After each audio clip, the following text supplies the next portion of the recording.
Bonjour à toutes, bonjour à tous et bienvenue pour ce replay où on va apprendre à faire cet éditeur de texte. Donc ici, on a la possibilité de mettre en gras, de mettre en souligné, en italique ou le tout ensemble sur le même mot ou sur le même groupe de mots ici en bold, en gras. En plus, on a ajouté la possibilité de rajouter une image. Donc là, j'en ai déjà mis une pour vous, mais on peut en rajouter une autre ici. Hop, hop, hop. Et voilà. C'est magnifique. C'est pas moi qui ai pris la photo, malheureusement. Et on peut aussi ajouter des liens, comme ça. Il a un lien pour codiscovery.co. Et surtout, la cerise sur le gâteau, le petit bonus de fin, eh bien, on peut ajouter des liens YouTube. Rien qu'en cliquant, je mets le lien de YouTube et ça le transforme en embed directement.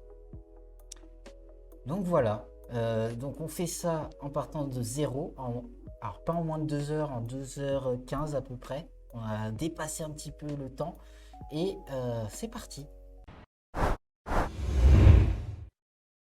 Bonjour à toutes, bonjour à tous, et pour ce replay où on va créer un éditeur de texte, on va démarrer de 0 avec une page HTML vide où je vais créer je vais commencer par créer ma structure de page. Et pourquoi? Alors bien sûr il y a des petits malins, par exemple vous pouvez faire ça avec VS Code, mais moi j'aime pas utiliser les raccourcis dans ce style parce que le but c'est vraiment pour ceux qui démarrent de se dire tiens, moi j'ai jamais codé, est-ce que c'est vraiment possible de coder en 2 heures quelque chose d'intéressant? Eh bien oui. Alors le titre ça va être éditeur de texte parce que je peux pas parler et coder en même temps. On va se rajouter un petit méta char7, UTF-8, un petit link pour mettre mon CSS, le CSS pour rendre ma page jolie, un rel style sheet qui est obligatoire, et le href ça va être le chemin de ce CSS qui n'existe pas encore. J'appelle un fichier CSS style.css qui n'existe pas encore. Et je vais faire pareil avec mon JavaScript où j'appelle dans la balise script le src un fichier jsMain.js qui n'existe pas encore. Donc je vais créer ces deux dossiers et les fichiers qui leur correspondent. Main.js. Dans ce main.js, je vais mettre un console log. Hello le stream. Salut Fandam, comment vas-tu? Et dans le CSS, je vais créer le dossier style.css dans lequel je vais mettre un body margin 0, 2 points, pas point virgule, et je vais mettre une background color à Indian Red pour pas trop nous faire mal aux yeux. Pour tester cette page, je vais lancer mon live server. Pour installer le live server, vous avez deux manières. Soit vous installez Node.js, on va faire la manière simple.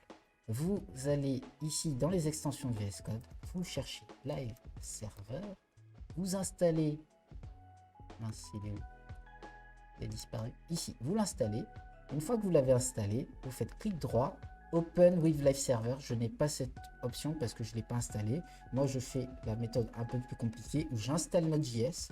Je fais ensuite npm i-g live-server. Donc, j'installe mon live server dans la ligne de commande et donc je peux l'utiliser dans la ligne de commande et il va démarrer mon serveur. Bien sûr, mon fichier HTML, il n'affiche rien. Je vais mettre un petit H1. Hello le stream. Ça boum. On est en 1990. Retour vers le futur. Et enfin, on regarde bien dans notre console. On voit bien notre JavaScript. On voit bien notre fond Indian Red. Tout est lié dans ma page HTML. Donc je peux enlever mes codes de test. Ça va très bien. Merci Fandam. Et maintenant, l'idée, c'est de créer un iframe. Parce que pour faire un éditeur de texte, En fait, on va sélectionner du texte qui est déjà stylisé. Donc, on va créer une page HTML à l'intérieur de notre page HTML pour pouvoir la sélectionner et la modifier. C'est assez spécial. Donc, là, je vais créer un editor.html. Cet éditeur HTML, on va refaire la même chose. Beaucoup plus rapidement parce qu'on n'a pas besoin d'autant de choses. Dans le head, concrètement, rien. Rien de nécessaire. Et là, je vais commencer à écrire le... Je vais pas le laisser vide, en fait. Ça me permettra de tester plus rapidement. Je vais lui mettre quelques styles et je vais mettre le petit... quand on tape lorem, pardon, je vais aller un peu vite. Dans VS Code. Alors, j'ai dit que j'utilisais pas ces trucs-là, mais c'est pour aller plus vite. Je vais écrire du texte tout bête. Quand on tape lorem dans VS Code et qu'on fait tab, ça écrit du texte par défaut. Voilà. Donc comme ça nous permet d'avoir un texte de base. Ce texte de base maintenant, alors pardon, par contre dans le head, la seule chose dont j'aurais besoin, ça va être un href ici. Pareil, rel style sheet. Bien sûr, si vous avez des questions, n'hésitez pas. Mais vous allez comprendre assez rapidement pourquoi on utilise un href, pardon, un autre HTML. Et là, cet HTML, je vais l'attacher avec un autre CSS et on va revenir à ce CSS tout à l'heure. Je vais me faire confiance et je vais considérer que c'est bon. Maintenant, ce href, pourquoi je dis href? Cet HTML, je vais l'insérer dans mon index. Et là, je vais faire iframe src, donc le chemin, ça va être editor.html, donc c'est le chemin relatif, alors vu que c'est un chemin relatif, /, boum, et voilà, il apparaît ici. Superbe. Eh bien, enfin superbe, pas superbe, parce que j'ai des gros traits là, tout moche, donc je crois que c'est border 0, non c'est frame border. Voilà, c'est ça. Donc, on enlève les bordures toutes moches. On va enlever ce titre. Oui, c'est ça. Ce titre, super. Et voilà, on a notre éditeur. Enfin, notre éditeur. On a inséré notre iframe. Parce que l'idée, c'est que quand je vais cliquer ici et que je vais... D'ailleurs, je peux rien faire là. Je ne peux pas éditer. Donc, la deuxième chose qu'on va faire, c'est aller dans l'éditeur HTML et dire que sur le body, je rends le content editable true. Qu'est-ce que ça va changer? Regardez, je peux modifier le texte. Et là, mais ça ressemble à cette idée d'éditeur de texte où j'écris ce que je veux. J'écris salut les copains et les copines. Je ne vous oublierai jamais.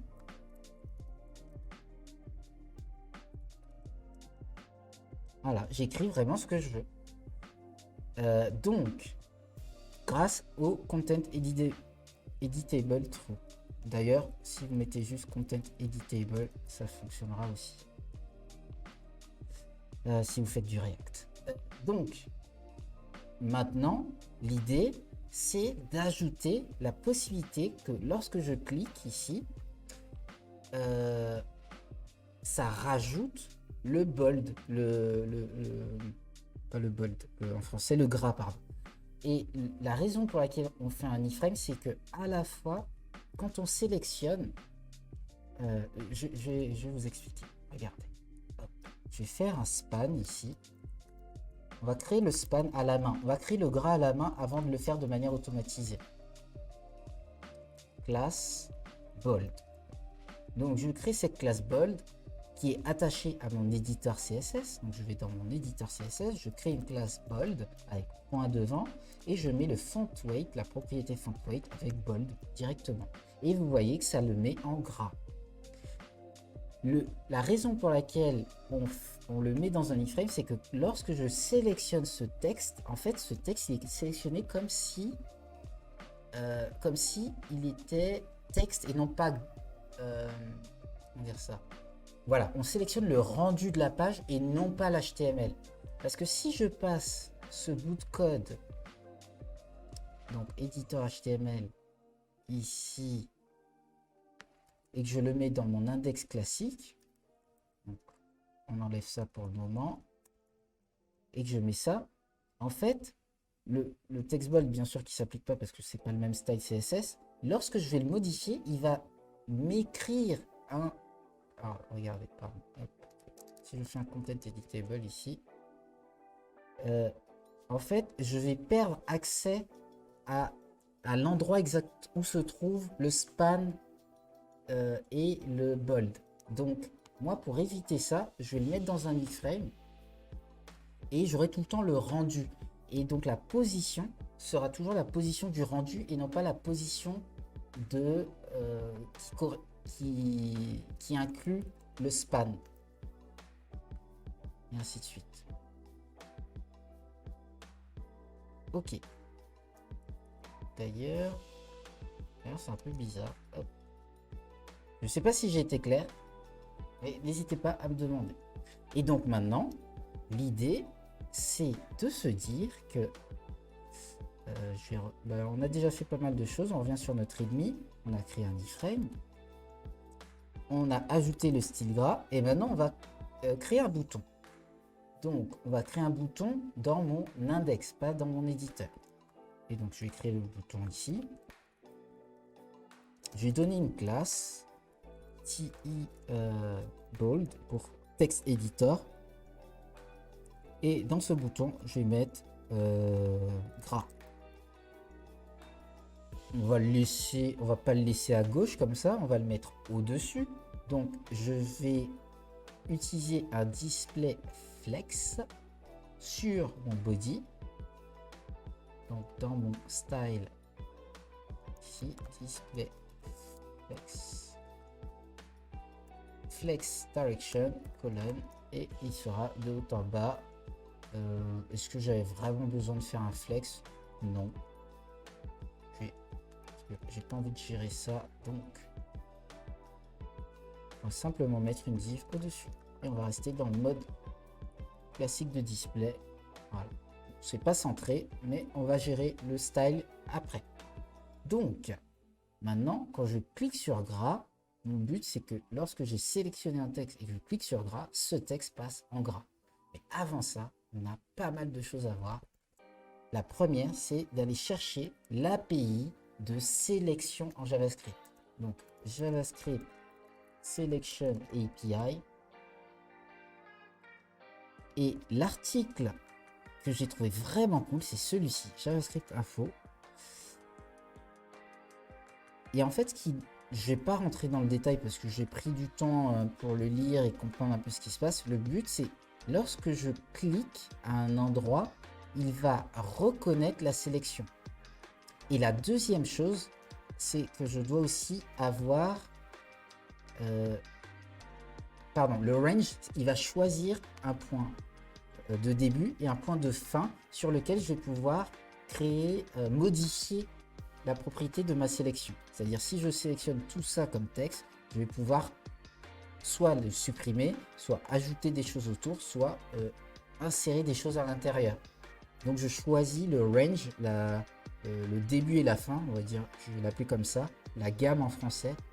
Donc on choisit la portée plutôt, le début et la fin. Et ensuite, on va choisir la sélection. Et c'est à partir de la sélection qu'on va définir le range.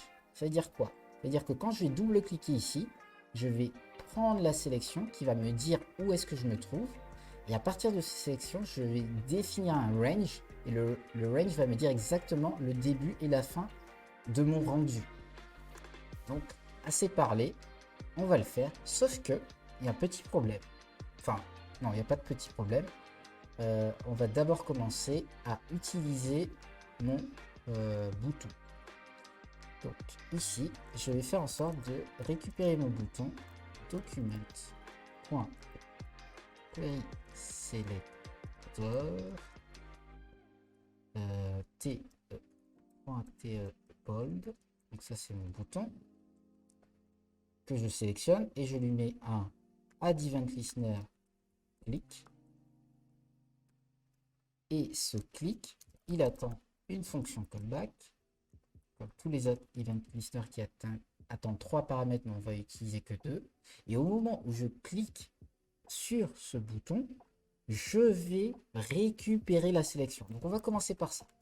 Essayer de récupérer la sélection. Donc, dans la document sur Internet, la sélection, c'est document get selection. Donc on va regarder, d'ailleurs, ce get selection, on va le mettre dans une variable.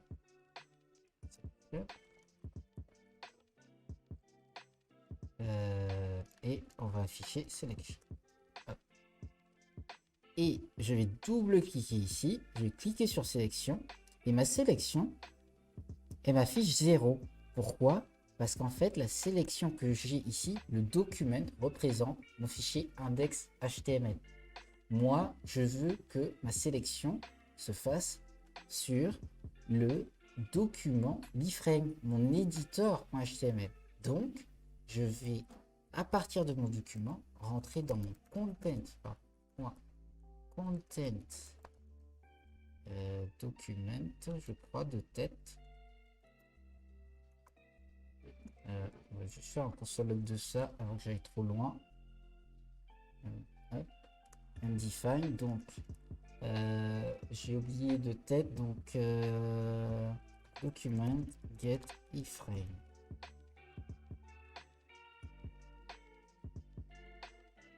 Stack Overflow, content window, pardon. Et il faut que je récupère l'élément, ouais, ça serait bien. Donc document.query selector, donc j'étais très loin, je récupère l'iframe, je n'en ai qu'une, point content window, voilà. Et point get selection, puisque maintenant on est dans la fenêtre de notre élément, de notre iframe. Et là, regardez, les valeurs sont bien différentes. Et là, on est bien par rapport au...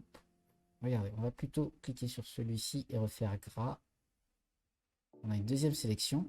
Et donc la sélection, elle démarre bien à 0, puisque c'est le tout premier texte ici, base offset 0. Et le dernier, c'est 11, parce que normalement, Codiscovery, il y a 11 lettres, C-O-D-I-S. Je sais pas, ça doit faire 11, enfin 12. Et donc de 0 à 11, on a bien 12 éléments. Donc il a bien la bonne sélection. Et donc si je le prends ici, et je fais gras, la sélection va changer. Et là, on démarre de 38. Je prends le dernier mot, enfin pas le dernier, on va prendre le dernier là. Je clique. Et on a encore une sélection qui change de 200 à 209. Voilà, donc là on a la sélection. Une fois qu'on a la sélection, l'idée c'est de transformer cette sélection en range. Et donc on va récupérer un range qui est égal à new range, qui est un constructeur. Ce new range, donc l'instance de new range, c'est range. On va lui définir un set start, je crois. Et ce set start, ça va être notre sélection point base offset. Base offset. Donc c'est le début. Et on va lui faire une fin, set end. Et la fin, c'est extent offset. Extent offset. Une fois qu'on a récupéré le range, là je vais vous le montrer ici. C'est assez cool ce qu'on peut faire avec le range. Avec le range, on a d'autres méthodes. Donc je vous montre déjà, on a le set start. Ah, j'ai oublié de mettre le node, excusez-moi. Le set start, il a deux paramètres. On lui met le node, donc le nœud, donc l'élément HTML sur lequel on va faire le set. Et l'élément HTML, c'est notre content window. Donc je vais créer une autre variable, const iframe document, iframe doc est égal à tout ça. C'est notre iframe document sur lequel on fait la sélection. Et donc, vu que le set start prend le node, et bien le node c'est donc notre iframe doc. Voilà.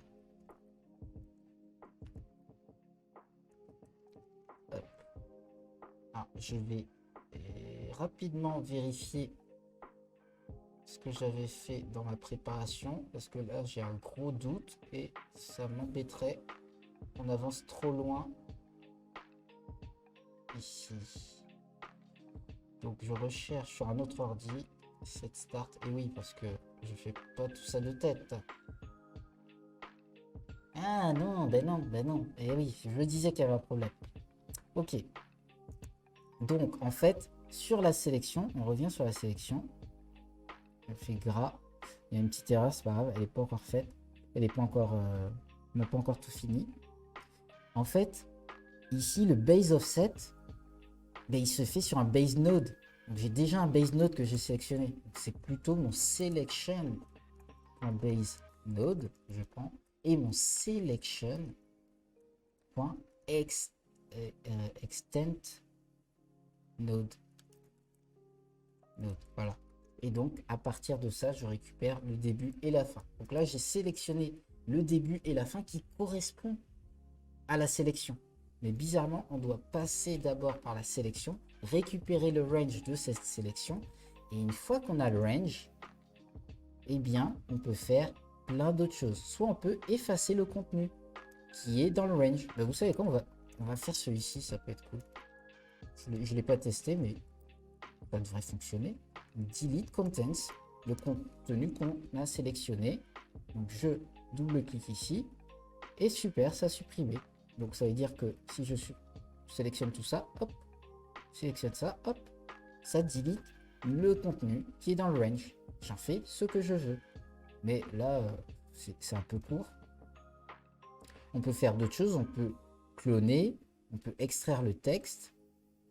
Le contenu en fait, parce que c'est pas du texte, c'est de l'HTML derrière. Ou je peux insérer un nouveau nœud. Et bien moi, ce que je vais faire, c'est que je vais surround le contenu. C'est-à-dire que si je vais mettre en gras, regardez ce qu'on avait fait, pour mettre en gras, je sélectionne à mettre et je mets une balise autour. Donc je surround, j'entoure le contenu de ma balise span. Eh bien, je vais faire la même chose. Donc, au lieu de supprimer, je vais utiliser surround avec le nœud, avec l'élément que je veux ajouter. Et on va le faire en 2 étapes pour que vous suiviez un petit peu, que je n'aille pas trop vite. Donc, je vais utiliser surround content et content devrait prendre un nœud. Et ce nœud, ça va être document.createElement, un span. Donc, je double-clique. Je fais gras et il se passe rien. Visiblement, il se passe rien. Par contre, regardez, on va dans le node, dans l'inspecteur. Et quand j'ouvre, je vois bien un span autour de Veniam. Je vais double-cliquer sur l'orem. Je fais gras. Et regardez, il y a bien un span autour de l'orem. Ça a fonctionné. Et bien ce span, comme ici, je vais lui rajouter une classe bold. Là, je vais le faire à la main. Et quand je rajoute une classe bold, en fait, sur le span, ça va fonctionner. Donc ce span, je vais le sortir ici. Je vais créer un const element qui s'appelle donc, qui est donc un span sur cet élément, pardon. Je vais dans la class list, je sais plus parler, j'ajoute la classe qui s'appelle bold. Et maintenant, j'ajoute cet élément. Et regardez, c'est terminé. On vient de rajouter du gras sur... Oui, parce que j'ai pas fait le truc parfait. Hein. Quand on repasse sur... Ah, il a sauté? Qu'est pas ça? Attendez, hop. Ah oui, parce que je le sélectionne pas vraiment. Voilà. Voilà, super. Non, ben non, ça fonctionne. Yes, ça fonctionne bien. Super. On a ajouté du gras sur notre éditeur et on choisit exactement ce qu'on veut, ce sur quoi on veut ajouter du gras. Donc, maintenant, ce qu'on va faire, c'est qu'on on va s'arrêter là pour la partie 1 déjà.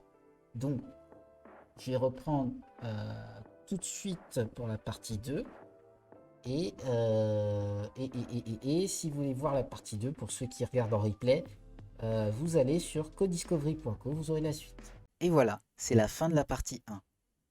pour la partie 2, je vous invite à vous connecter à codiscovery.co et à aller dans la partie blog.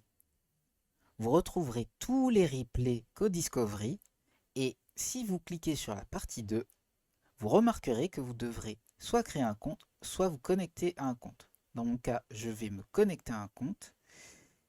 Et moi, c'est générique@codiscovery.co. N'hésitez pas à m'envoyer un email si vous avez une question. Soit je reprends le lien blog ou j'utilise la fonction de recherche. Et là, je peux utiliser un mot-clé de la vidéo YouTube. Dans mon cas, c'est multijoueur. Je tape entrée et je retrouve toutes les vidéos avec le mot-clé multijoueur. Ici, on reclique sur la partie 2 et cette fois, elle est accessible. Vous avez bien sûr la vidéo de la partie 2, un rappel avec la vidéo de la partie 1 et surtout le code source afin d'utiliser le code de fin de projet qui fonctionne. Voilà, bon code et à un prochain live.